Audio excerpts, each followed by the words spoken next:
Talented team. When you watch tape and you watch the number of explosive plays they have and some of the athletes that they have, it's been made an impression on us. So to watch some of their situational football and how they're going about it, good. They're very talented. You see some where they're talented and young, but you see him getting better each and every week. And the quarterback's a prime example of that. I think last week he had his best game of the year with the number of yards. So they had over 400 yards. So they're a team that I know the record where that is at, but we look at it differently. We see a talented team that just is trying to figure it out to get consecutive plays in a row, consecutive drives right, and that can happen. So we just got to make sure it doesn't start this weekend. How do you go about preparing for someone who hasn't played in 3 years? It's tough. We go back and we watch tape, and you don't know from that year to where he is right now. So we're assuming that he's going to come in ready to play, and we know the type of player he is, and we know the style of player he is, and what he's effective at. So, but there's not a lot of, it's hard to go back and show a lot of tape on it. So we just have to prepare for everybody like we normally do. Do you remember game planning for him when you were in Jacksonville? Yeah, he extremely talented, very athletic, operates in space very well, can have a 200-yard game easily. I mean, it was projected to be, back then he was on the rise and was really doing well. And, someone that across the league they were talking about, that kind of effectiveness. Because Casey Hayward was named Defensive Player of the Month. It seemed like he's, as the season's gone on, has gotten better and more comfortable in your system. What have you seen from him in the last handful of years? I would agree. I think when Casey's very focused and he's in tune to what is asked of him, he plays with a certain amount of freedom. And I think that's what happened last year when he had some interceptions. He pick and choose his times to make plays based on looks and the coverage principles. So when you're in a new defensive system, sometimes that takes a little while. It feels like he's getting more in tune with it. But, yeah, he's just been playing very well. I've been very impressed by him. Both our corners, not only in the passing game but in tackling, I think that they're developing to be, that's where we want them to be, more of a well-rounded type players. And they've done a good job. Kind of along the way, we're talking about corners. Desmond King went from being a guy who played 3 snaps in the opener to being a guy you guys have counted on a lot. Right. The season's gone on. What have you seen from him, and where has he gotten better, and where does he still have to go? Right. Well, and some of it is based on the personnel groupings we're seeing. If there's 3 wides, he's going to play a lot more in that game. So I think what Desmond is what we learned, even in preseason to show up, he's a guy that's around the ball. And, when he's around the ball a lot, he has the opportunity to make plays, and he has made plays. So, I think with him, it's been kind of a progression during the season. There's been a lot of coaching going on as far as what we're asking of him. But he's another guy, I think, that is getting a little bit more of a comfort level, what is asked of him. And, he made a good play. And I was just saying, he's always been a guy who's had ball skills, too. Did you anticipate maybe, as he gets more comfortable, more big plays? Well, sometimes it's opportunities. That's like teams. There's teams that lead the league and takeaways one year, and the next year they don't. So, but I do think that when someone does it in college, it usually transfers. If they make a lot of plays and they got good ball skills in college, you can anticipate that, that should carry over somewhat. Now, if he gets, targets and he gets his opportunities, that's another deal. But he has those ball skills. Scoring as much as you have on defense, is that something that you can kind of preach and emphasize to your team, or is that something that just kind of happens and it's a focus? Well, I think you start believing it when it does take place. We talk to our guys about we're defined by our ability to get the ball and score. It's not just by getting the ball. We want to have that mentality to score too, and that's been preached, in OTAs. We're defined by our ability to get the ball and score.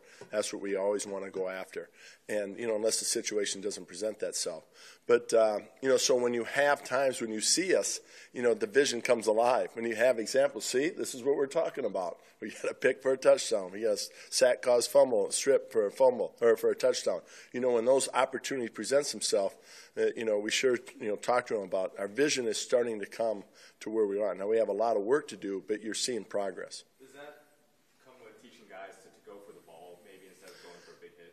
Well, yeah, and I think you got to pick and choose. The first guy makes the tackle, the second guy comes in and goes after the ball. But there's opportunities where the first guy will go for the ball. and with fumbles. And so, yeah, we do that every week. We have a day set aside for that. How we're going after the ball, how we want to get takeaways, where the opportunities. Here's where you can get greedy. Here's when you got to play ball, and stay within the system. So, we talk about those things every week.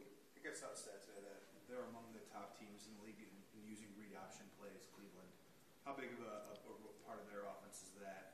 And what are the challenges that presents? It is, and I think where you see it is, especially if they're effective.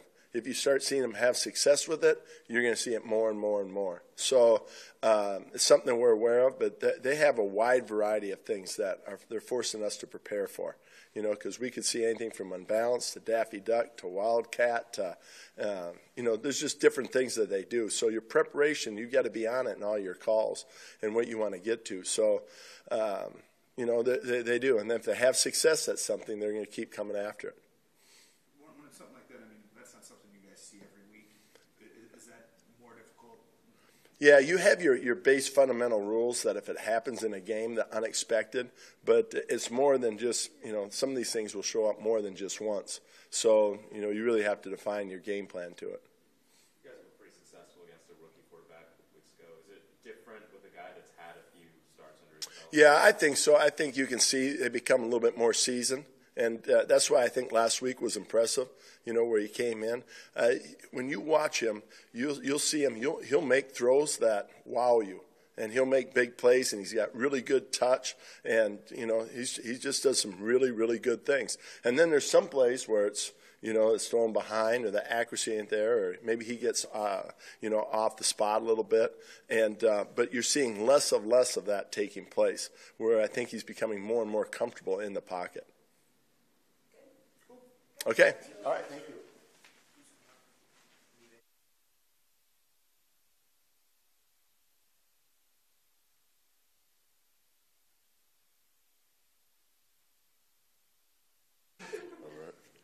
When you play a team that is familiar with the zone read and you use it, how does that change the way you guys kind of have to lock in on defense?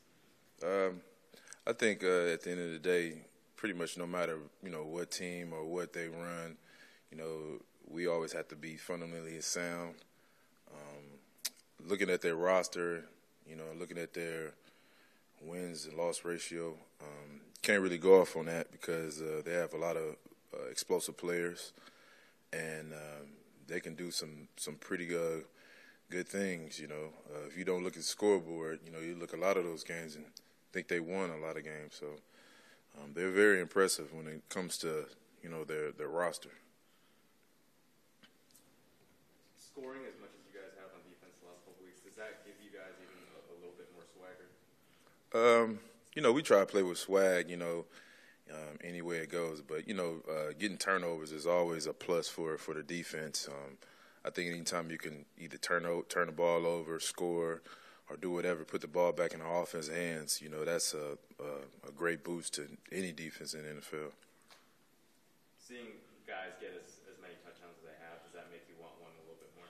Oh, definitely. I want to definitely give me a touchdown, and I could probably, get guys to line up like we're shooting a free throw or something. So, yeah, that's my dream celebration right there.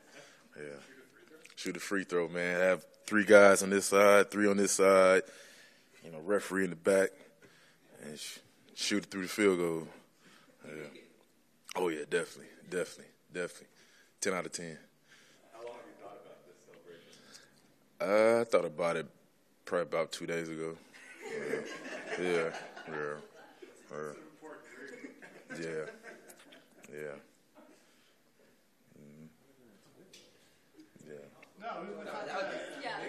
That's a high note. That's a good one. All right, cool.